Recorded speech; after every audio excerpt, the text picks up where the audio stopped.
एक साहब कमेंट में पूछते हैं पार्कलैंड सिटी में फ्रेश डील में प्लॉट कौन से ब्लॉक में लेना चाहिए या बिल्कुल भी नहीं लेना चाहिए, काइंडली गाइड कर दें।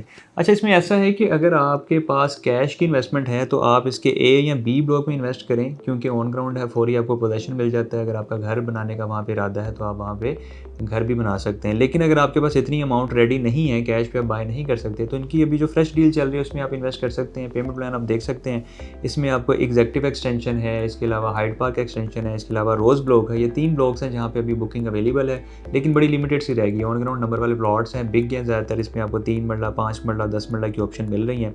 पेमेंट प्लान आप स्क्रीन पर देख रहे हैं। मुनासिब सी डाउन पेमेंट से आप बुकिंग करवा सकते हैं। 3 मरला की 7,500 माना किस्त है, 5 मरला की 10,000 है और 10 मरला की 20,000 है।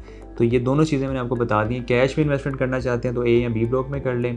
अगर आप किस्तों में करना चाहते हैं तो अभी जो फ्रेश डील चल रही है वो आपके लिए बेस्ट है। लेकिन एक बात याद रखिएगा, एक लॉन्ग टर्म प्लान है, शॉर्ट टर्म नहीं है। कम से कम 2.5-3 साल का अपने माइंड में रख के इन्वेस्ट करें किस्तों वाले प्लान पे, और फिर उसमें आप देखिएगा इंशाल्लाह आने वाले टाइम में आपको फ़ायदा होगा।